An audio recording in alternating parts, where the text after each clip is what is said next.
Hi guys, so, ha? Ayan, aftermath, yung puno namin dito, 2 puno, ay, 3 puno anak, yung natanggal, natumba.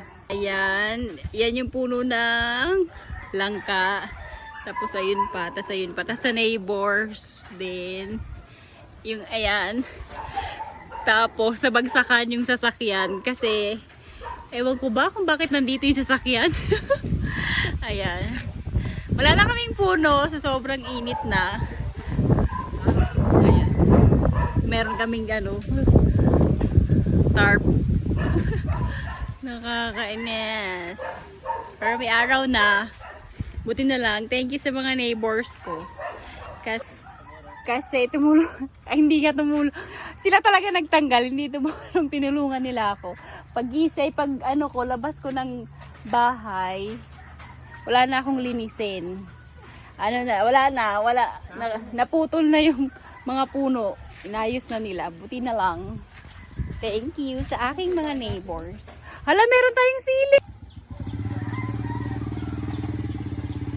Ayan. Nabungkal talaga siya. Ayan. Kasi hindi kasi siya matibay din, actually.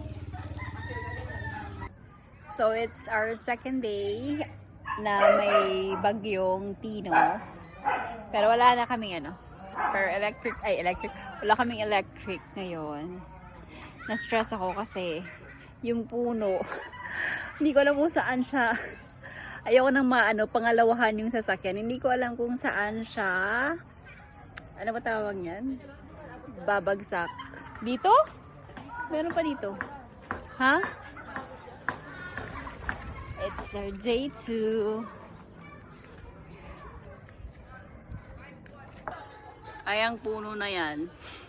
Tapos meron pa yan sa likod niyan. Ayan. May hati na din siya sa gitna. Uy! Tapos doon yung sasakyan ko. So, good luck.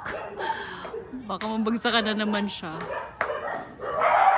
This is our house. Ang ingay ng mga dogs ko.